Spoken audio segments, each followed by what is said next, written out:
Foresight TV ప్రేక్షకులకు స్వాగతం, సుస్వాగతం. మనం శివోహం కార్యక్రమం ద్వారా శివుడి యొక్క లీలా విశేషాలు ఎన్నో తెలుసుకుంటూ వస్తున్నాం. ఇంకా తెలుసుకోవాల్సింది, తెలిసి ఆచరించవలసినవి ఇలా ఎన్నో ఉన్నాయి. వాటన్నిటినీ కూడా ఒక్కొక్కటి మనం తెలుసుకుంటూ వద్దాం. ఇక ఈరోజు కార్యక్రమంలోకి వెళ్ళబోయే ముందు ఒకసారి భగవన్నామ స్మరణ చేసుకుంటూ కార్యక్రమంలో ముందుకెళ్దాం. నమో దేవ్యై మహాదేవ్యై శివాయ సతతం నమః. నమః ప్రకృతై భద్రాః నీతాః ప్రణతస్మృతం. ఆ దేవి యొక్క కరుణ కటాక్షాలన్నీ కూడా మనకి లభించాలని, మరి ఆ ఆది దంపతుల యొక్క ఆశీస్సులతో మనందరం కూడా మన యొక్క దైనందిక జీవితంలో శుభ కర్మల్ని ఆచరించాలని కోరుకుంటూ ఈరోజు మరి ఈ కార్యక్రమంలోకి పయనిద్దాం. మనం ఇప్పుడు ఇంతకుముందు భాగాల్లో వివిధ అంశాలను, ముఖ్యంగా ఈ త్రిపురాసురుల్ని వివిధ దేవతల యొక్క సహాయ సహకారాలతో శివుడు సంహరించడం, అలాగే మరి గణేష ఉత్పత్తితో పాటు సిద్ధి బుద్ధి అనే కన్యలని ఈ యొక్క వినాయకుడు మనువాడతాం. ఈ వినాయక కళ్యాణం కంటే కూడా ముందే మనం ఈ కార్యక్రమాన్ని కూడా శివపార్వతుల కళ్యాణంతో ప్రారంభించుకోవటం అనేది కూడా జరిగింది. అంటే ఇక్కడ నిజానికి ఏంటంటే కళ్యాణము అనేది కేవలం వివాహం అనే అర్థం కాదు. కళ్యాణము అంటే కనుక అది శుభాలను చేకూర్చేది, అంటే శుభమైనది అని కనుక అందుకే లోక కళ్యాణం కోసము అంటాం. అంటే లోకాలకి ఏదైతే శ్రేయస్సు అయితే ఉందో, లోకాలకి ఏదైతే శుభం ఉందో అలాంటి దాన్నన్నింటినీ కూడా మనం కళ్యాణం అంటాం. అది ఆ రకంగా ఇలా మనం ఈ కళ్యాణాలతో ప్రారంభించి ఆ శుభాలన్నింటినీ కూడా మనం పొందాలని ఆకాంక్షించడం అనేది జరుగుతోంది. అయితే ఇక్కడ తాత్కాలికంగా మరి ఏదైతే ఇటు ఎలాంటి పురాణాలైనా కూడా అవి వ్యాస సంప్రోక్తాలు అయినప్పటికీ కూడా మనకి ఎక్కువ వీటన్నిటినీ కూడా జనబాహుల్యంలోకి తీసుకొచ్చి ప్రచారం చేసిన వారు, తర్వాత వివిధ ఈ పురాణాల్లో మనకుండే సందేహాలని నివృత్తి చేసిన వాళ్ళు అధిక శాతం అయితే కనుక సూత మహాముని. ఆ సూత మహాముని రూపేణ దేవతలైతేనేమి, వివిధ మునులైతేనేమి, ఇలా ఎంతోమంది వారికి ఉన్న సందేహాలన్నీ కూడా నివృత్తి చేసుకోవటం అనేది జరిగింది. అలాగా ఇప్పుడు మనకి తాత్కాలికంగా అలాగే ఒక చిన్న విరామం అనేది జరిగింది. ఏంటి అంటే కనుక వీళ్ళు ఒక ప్రశ్న వేయటం అనేది, అయ్యా సూత మహాముని, ఇప్పటిదాకా మరి మేము ఈ విశేషాలన్నీ, అంటే ఇటు శివపార్వతులు కళ్యాణం ఏ రకంగా జరిగింది, తర్వాత మరి వివిధ రాక్షసుల్ని ఎలా సంహరించారు, అటు తారకాసురుడైతేనేమి, ఇటు త్రిపురాసురులు అయితేనేమి, ముఖ్యంగా ఈ తారకాసురుని కుమారస్వామి ఏ రకంగా మరి సంహరించాడు, పైగా ఆ కుమార ఆవిర్భావం కోసమే మరి వివిధ దేవతలందరూ కూడా శివపార్వతులు కళ్యాణం అయ్యేలాగా ఎలా వారి యొక్క విద్యుత్ ధర్మాలని నిర్వహించారు, అవన్నీ కూడా మేము తెలుసుకుంటూ వచ్చాం. అలాగే మరి వినాయకుడికి తర్వాత మన కుమారస్వామికి ఇద్దరికి ఎవరికి ముందు పెళ్లి చేయాలి అనే విషయంలో కూడా ఒక పోటీ సరిపినప్పుడు మరి తన యొక్క బుద్ధి బలంతో మెప్పించి వినాయకుడు తన పెళ్లి ముందయ్యేలాగా చేసుకోవటం, తర్వాత మరి సుబ్రహ్మణ్య స్వామి ఒక రకమైన విరక్తితో మరి మేరు పర్వతం మీద తపస్సు చేసుకోవడానికి, తన యొక్క నివాసాన్ని ఏర్పరచుకోవడానికి వెళ్ళిపోవటం ఇత్యాది విశేషాలన్నీ కూడా మనం తెలుసుకుంటూ వచ్చాం అని చెప్పి వాళ్ళు అడుగుతారు. సరే, అసలు ఈ కళ్యాణం అనేది విన్నాం, కానీ దీనికంటా కూడా మొట్టమొదట మాకు తెలుసుకోవాల్సింది ఏంటంటే కనుక అసలు ఈ శివుడు ఎవరు, ఈ శివుడికున్న తత్వం ఏంటి, ఈ శివుడు ఏ రకంగా ఆవిర్భవించాడు, ఇలాంటి విశేషాలన్నీ కూడా మళ్ళీ మాకు ఒకసారి పునరుద్ధరించవలసింది అని చెప్పి వాళ్ళు తెలియజేస్తారు. ఎందుకంటే ఈ శివుడి యొక్క ఆవిర్భావం కానీ, ఆయన యొక్క లింగోద్భవం కానీ, ఇలాంటివన్నీ కూడా ఇప్పటికే అనేక సార్లు ఆయన తెలియచేసి ఉన్నాడు. అయితే ఇక్కడ మళ్ళీ వీళ్ళు తిరిగి ప్రశ్నించడం అంటే మనం చూస్తూ ఉంటాం. ఈ తరగతులకి కొంతమంది ఆలస్యంగా హాజరయ్యి అంతకుముందు ఏం పాఠం జరిగిందో తెలుసుకోక, స్వామి మళ్ళీ మాకు ఒకసారి ఆ పాఠం చెప్పండి అనే విద్యార్థులు మనం అప్పుడప్పుడు చూస్తూ ఉంటాం. అలాగే ఇక్కడ కూడా ఇంతకుముందు కథ అంతా ఏమైందో వీళ్ళందరూ కూడా కొంతమంది ఆసక్తిగా అడగటం అనేది జరుగుతుంది.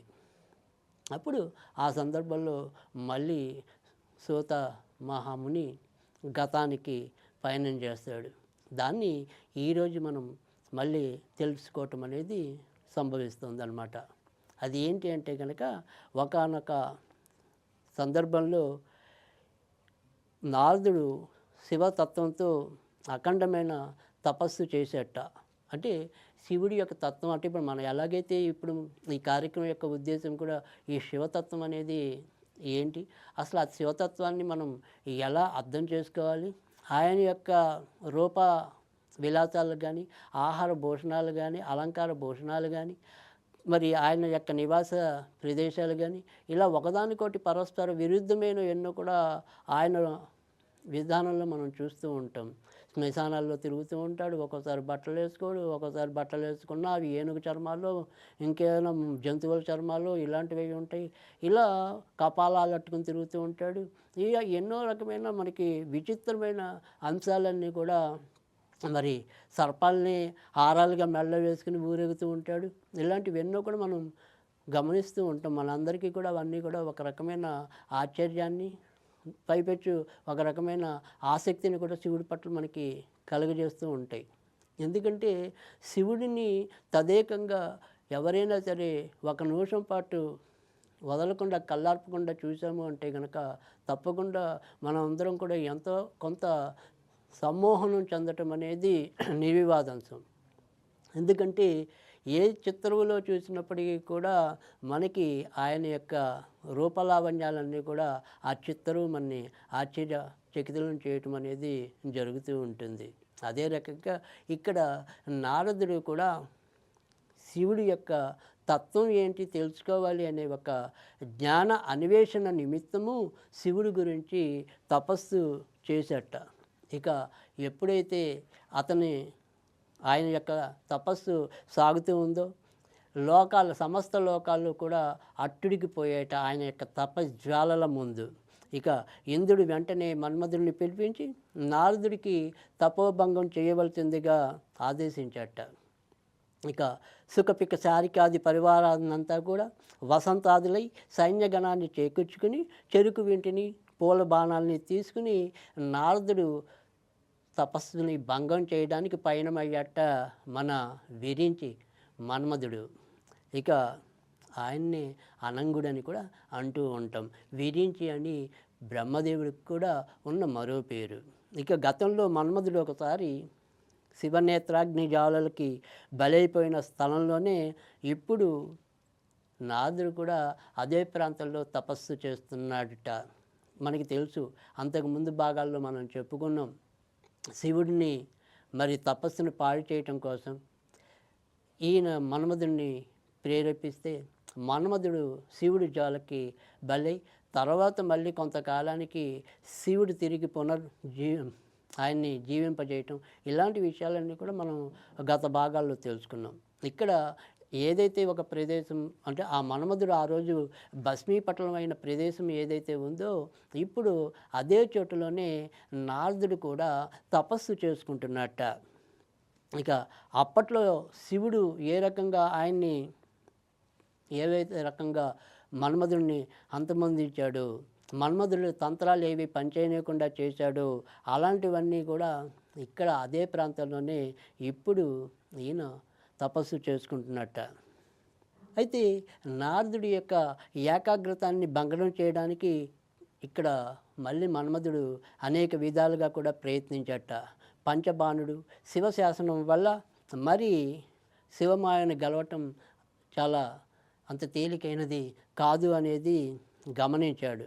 ఇక ఎప్పుడైతే నాదుడు రవంతా కూడా చెల్లించకుండా ఉన్నాడో, శివుడి యొక్క భక్తుల్ని, అంటే శివుడినే కాదు శివ భక్తుల్ని సైతం కూడా లొంగ తీసుకోవడం చాలా కష్టము అని చెప్పి అనుకుని అక్కడి నుంచి మరి నారదుడికి శిరస్సు వంచి నమస్కరించి అక్కడి నుంచి వెనుదిరిగాట.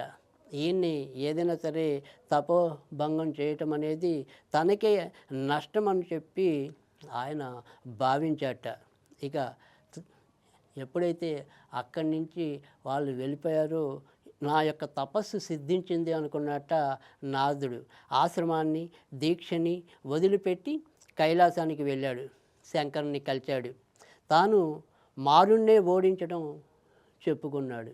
నా తపశ్శక్తి ఎంత గొప్పదంటే అంత గొప్పది, అందుకని నేను ఆ యొక్క మన్మధుని సైతం జయించగలిగాను అని చెప్పి.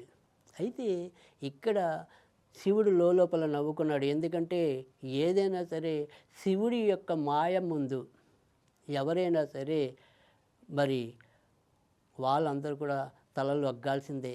ఇది నా గొప్పతనం అనుకుంటే అంతకంటా కూడా అవివేకం ఉండదు. అందుకనే మనకి ఇదే శివపురాణాల్లో చాలా చోట్ల చెప్పడం అనేది జరుగుతూ ఉంటుంది. ప్రతి మనిషి కూడా అనుకోవాలట, నేను ఎక్కడి నుంచి వచ్చాను అంటే శివుడు పంపగా వచ్చాను అనుకోవాలట. నాకెందుకు ఇంత జ్ఞానం వచ్చింది అనుకుంటే శివుడు అందిస్తే వచ్చింది అనుకోవాలట. నేను ఎవరిని అనుకుంటే నువ్వు శివుడు పంపిన మనిషివి అని అర్థం చేసుకోవాలట. నేను తిరిగి ఎక్కడికి వెళ్తాను అంటే గనక ఆ శివుడిలో లయమైపోతావని తెలుసుకోవాలట.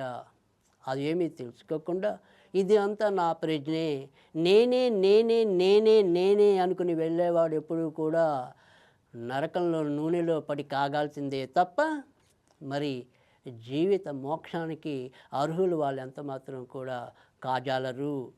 ఇక్కడ అదే సత్యాన్ని విస్మరించి కేవలం తన యొక్క తపోదీక్ష వల్లే మన్మధుడిని సైతం నేను మెప్పించగలిగాను అని చెప్పి నారదుడు రవ్వంత గర్వానికి పాత్రుడయ్యాట. అప్పుడు అందుకని శివుడికి ఒక్క నిమిషం నారదుడు చెప్తున్న మాటలు విని నవ్వుకున్నట్ట. పాపం ఈయన యొక్క భావానికి ఆయన జాలి కూడా పడ్డట. సరే, తర్వాత నెమ్మదిగా మందలించట. తపస్సులోని విషయాల్ని అలా ఎప్పుడు కూడా మనం బయట పెట్టకూడదు. తన దగ్గర మాట్లాడినట్టుగా ఇంకెవరి దగ్గర కూడా మాట్లాడవద్దు.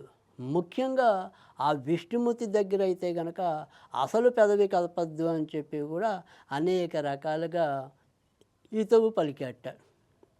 మనం కూడా కొన్ని సందర్భాల్లో గమనించినట్టయితే ఒక్కొక్క విషయం వాళ్ళు చెప్పినప్పుడు అంటూ ఉంటాం, నాతో చెప్తే చెప్పావు కానీ ఈ విషయాన్ని ఇంకెవరికి చెప్పకు. ముఖ్యంగా ఆ తెక్క శంకరయ్యకి చెప్పావనుకో నీ పని ఇంతే సంగతులు, లేదా ఆ వెర్రి బుల్లయ్యకి చెప్పావనుకో నీ ఇంతే సంగతులు. అలా అంటూ ఉంటాం మనం కూడా ఈ జనజీవనంలో. ఇలాగే ఇక్కడ శివుడు కూడా అన్నాడంట, నాతో చెప్తే చెప్పలేవయ్యా, నువ్వు మటుకు ఆ విష్ణుమూర్తి దగ్గర మాత్రం పెదవి కదపకు అని. ఎందుకంటే కొన్ని విషయాలు ఎవరికైనా తెలియచ్చు కానీ కొంతమందికి తెలియకూడదు. తెలిస్తే ఒకటి అది కలహానికైనా దారితీస్తుంది, ఇంకో రకమైన పతనానికైనా దారితీస్తుంది, లేదా అవతల వారి ఏడుపుకైనా దారితీస్తుంది, కంటకింపుకైనా దారితీస్తుంది. అందుకని కొన్ని విషయాలు ఎప్పుడూ కూడా బహిర్గతంగా ఉంచకూడదు, బహిర్గతం చెయ్యకూడదు అని చెప్పి మనకి చాలామంది పెద్దవాళ్ళు తెలియజేస్తూ ఉంటారు. అది ఆ సత్యాన్ని మనం తప్పకుండా ఎప్పుడూ కూడా గుర్తుంచుకోవాలి. ఇక్కడ మనకి శివుడు ఎవరి రూపంలో చెప్తున్నా మన ఒంటికి ఆయన పెడుతున్న వాతలుగా భావించి మన భుజాలు మనం చర్చుకుని, అమ్మో శివుడు ఆయనకి కాదు చెప్పింది, నేను ఇలాగే ఉంటాను, నా ప్రవర్తన ఇలాగే ఉంటుంది, బహుశా నాకే చెప్పాడేమో అని చెప్పి మనకి మనం అన్వయించుకుని మారినప్పుడు అది కదా నిజమైన మనిషి జన్మ అంటే, అది కదా మరి శివుడికి ప్రీతికరమైన పద్ధతి అంటే. ఇలాంటి విషయాల్ని మనం గమనిస్తూ ఉండాలి. అంతేగాని కేవలం అలా పైపైన ఓహో నాదుని భలే తిట్టాడే శివుడు కూడా అని భుజాలు ఎగరేసుకోవటం వల్ల ఆనందపడటం వల్ల మనకి ఇసుమంతు కూడా ఒరిగేది ఏమీ ఉండదు. ఇక్కడ మరి నాదుడితో ఆ రకంగా శివుడు మందలిచ్చి పంపిస్తాడు. ఇక ఎంత నారదుడైతే మాత్రమేమి, ఎంత తపస్సు చేస్తేనేమి, ఎవరైనా సరే వారి వారి యొక్క కర్మని తప్పించుకోలేరు కదా. అదే రకంగా అందులో మరి ఏదైతే ఈయన చెప్పిన మాటలు ఉన్నాయో దాన్ని ఊరికే పైకైతే ఊగొట్టాడు కానీ తను చేయవలసింది ఏదో చేయడం అనేది ఎలాగో ఉంటుంది. అలాగే చాలామంది కూడా అంతే. మనం అనేక రకాలైన నీతి వాక్యాలు చెప్పినప్పుడు వాళ్ళందరూ కూడా అలాగే సార్, అలాగే సార్, అలాగే అమ్మా, అలాగే అంటూ బుర్ర ఊపుతూ ఉంటారు. కానీ బయటికి వెళ్ళాక వాళ్ళు ఏది చేయాలనుకుంటారో, ఏది చెయ్యాలో అదే చేస్తూ ఉంటారు. అందుకని అలాంటి వాళ్ళని మనం పైకి వాళ్ళు వినయ విధేయతల ముందు ఒక్క నిమిషం మనం సరే అని అనుకున్నప్పటికీ కూడా వాళ్ళు వెళ్ళాక వీడు పైకి తల ఊపుతాడు కానీ వాడు ఉత్తి మూర్ఖుడు, వాడు చేయాలనుకుందే చేస్తాడు అని చెప్పి మనం లోపల నవ్వుకునే సందర్భాలు కూడా చాలానే ఉంటాయి మన నిత్య జీవితంలో. అదే రకంగా ఇక్కడ మరి నారదుడు ఆ రకంగానే శివుడు చెప్పిన వాక్యాలన్నిటికీ కూడా అన్నిటికీ తలాడుతాడు వినయంగా. కానీ ఇందాక చెప్పినట్టు ఎవరైనా సరే కర్మ బద్ధులే గనక ఆ కర్మ నుంచి వెనుదిరిగి రాలేరు గనక ఇక్కడ ఏది వద్దు అన్నాడు అదే చేయడానికి నాదుడు సంసిద్ధుడయ్యట. అందుకని మనకు కూడా అంటూ ఉంటాం, వద్దు అన్నదే మనకు కూడా ఎక్కువ చేయబుద్ధి అవుతుంది అని చెప్పి. ఇది మనం ఏదైనా సరే ఆ రకంగానే చేస్తూ ఉంటాం. వెళ్ళి ఆ పూలు తుంచగరా అంటే వెళ్ళి ఆ పూలే తుంచుతాం. ఎందుకు పూలు తుంచొద్దు అన్నాడు ఒకసారి చూస్తే ఏమవుతుంది? అరే అటు వెళ్తే వెళ్ళావు కానీ ఇటు వెళ్ళకరా అంటే వాళ్ళు అటే వెళ్తారు, అసలు అటే ఉందో చూద్దామా అని. సో మనం ఒక్కోసారి వారి వారి యొక్క బాగు కోరి కొన్ని విషయాలు మనం చెప్పినప్పటికీ కూడా వాళ్ళకి ఆ నోషాన్ని అవేమీ కూడా తలకెక్కకపోవటం ఇవన్నీ కూడా మనం రోజు చూస్తూ ఉండేదే. అందుకే ఒక మేధావి అంటాడు, మనకి ఏదైనా సరే ఎప్పుడు జ్ఞానం వస్తుందట అంటే జుట్టంతా ఊడిపోయాక ఒక దువ్వెన దొరికితే ఏం ఉపయోగం ఉంటుంది. అలాగే మనము నేర్చుకోవాల్సిన సమయాన్నంతా ఏమీ నేర్చుకోకుండా ఇక రేపో మాపో వెళ్ళబోయే సమయానికి పైలోకానికి పయనమయ్యే సమయంలో మేలుకోవటం వల్ల ఉపయోగం ఏముంటుంది? అందుకని మన నడవడిక ఏదైతే ఉంటుందో మనం పుట్టినప్పటి నుంచే నెమ్మదిగా దాన్ని మెరుగుపరుచుకుంటూ రావాలి. అది ఎలా సాధ్యమవుతుంది? మనకి మన తల్లిదండ్రులు నేర్పితే అలవాటు అవుతుంది. తర్వాత మన గురువులు మనకి నేర్పితే అలవాటు అవుతుంది. ఆ తర్వాత మనకు మనంగా పయనించగలిగే సత్తా లభిస్తుంది. కానీ ఇప్పుడు మనము ఎలాంటి పనులు చేసినా తల్లిదండ్రులకి ఆనందమే అవుతుంది. పలానా పిచ్చ సినిమాలో పిచ్చ హీరో చేసిన గంతులు మనం చేస్తే అబ్బా మా వాడు భలే చేశాడండి, రీల్స్ అదరగొట్టేశాడండి పలానా హీరోని చూస్తూ అది చెప్పినప్పుడు ఉపయోగం ఏముంటుంది? మా వాడు శివుడి వేషం వేశాడండి, భలే పద్యాలు చదివాడండి, అబ్బా విష్ణుమూర్తి వేషం వేశాడండి, భలేగా శ్లోకాలు చదివాడు అంటే అది ఆనందం, అది 10 మందికి ఉపయోగం.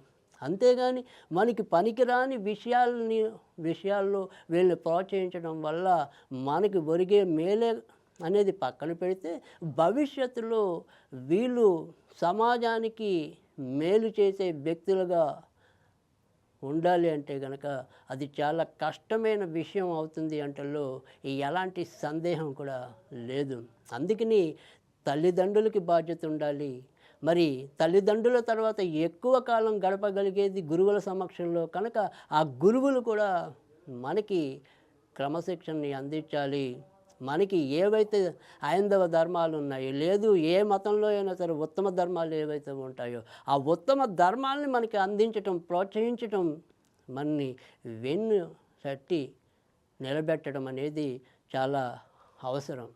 కనుక ఇలాంటివన్నీ కూడా ప్రతి ఒక్కళ్ళు కూడా గమనించవలసిన విషయాలు.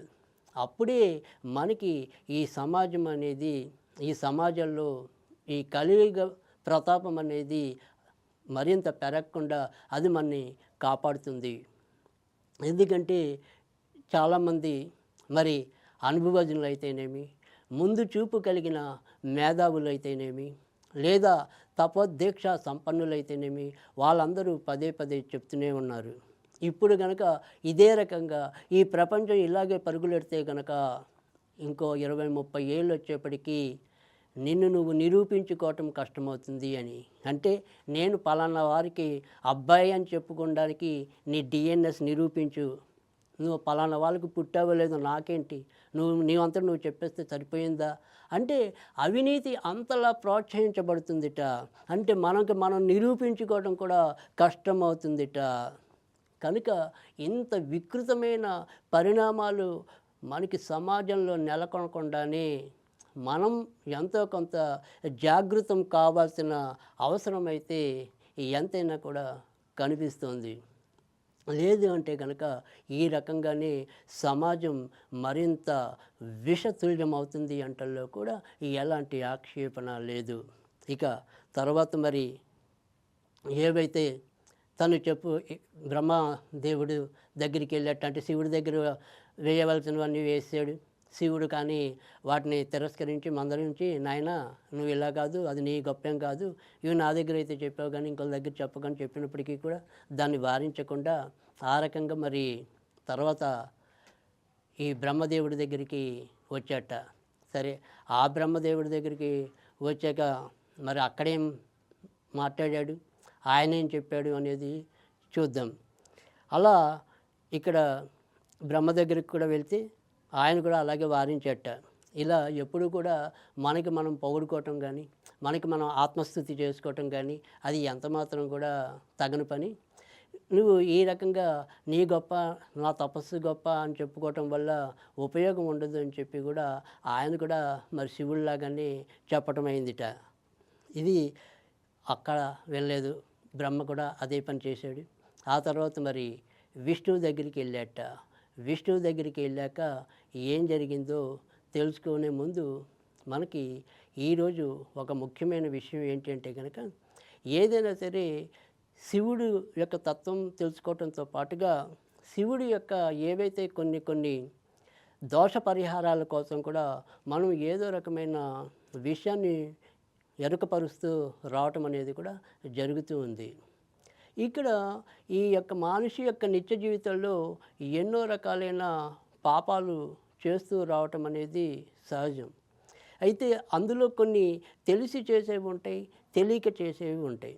కానీ తెలిసి చేసినా తెలియక చేసినా, నిప్పు పట్టుకున్నది తెలిసి పట్టుకున్నా తెలియక పట్టుకున్నా కాలటం అనేది యథార్థం. అలాగే మనకిక్కడ పైకి కనపడకపోయినా మన కర్మ తాలూకు ఫలితాలన్నీ కూడా మనకి పైన లిఖించబడటం అనేది ఉంటుంది. కనుక ఈ లిఖించబడిన చిట్ట, పాపాల చిట్ట అయితే పాపాలు, పుణ్యాలైతే పుణ్యాలు. వాటిని సరే మనకి పాపం చేశాము అనేది తెలుసు కనుక ఆ పాపాన్ని ఎలా సరిదిద్దుకోవాలి అంటే కనుక ప్రతిరోజు కూడా తూర్పు ముఖంగా నిలబడి ఎవరైతే ప్రతిరోజు రుద్రాధ్యాయం కానీ శతరుద్రీయం కానీ ఈ స్తోత్రాన్ని పఠిస్తారో, అలా కనీసం 3 నెలల నుంచి 6 నెలల కాలం పాటు గనక ఈ రకంగా ఈ స్తోత్రాన్ని గనక మనం తూర్పు ముఖంగా కూర్చుని, అదే మనకి నిజంగా సూర్యుడే మన ఇంటికి ఉదయించేప్పుడు కనబడే పరిస్థితి ఉంటే కనుక ఆయనకి సాక్షాత్ అభిముఖంగా నిలబడి చదివినట్టయితే మరిన్ని ఉత్తమ ఫలితాలు లభించడం అనేది కూడా ఉంటుంది. ఆ రకంగా మనకి ఏ రకమైన శాపాలు ఉన్నప్పటికీ కూడా, అవి దైవ శాపాల, పితృశాపాల, మరో శాపాలు ఏ శాపాలైనప్పటికీ కూడా ఆ శాపాలన్నీ కూడా అంతరించిపోవడానికి, అంతమవ్వడానికి ఈ రకంగా మనకి ఈ స్తోత్రాలు దోహదం చేస్తాయి. ఇది ఈరోజు కార్యక్రమం. రేపటి భాగంలో మళ్ళీ కలుద్దాం.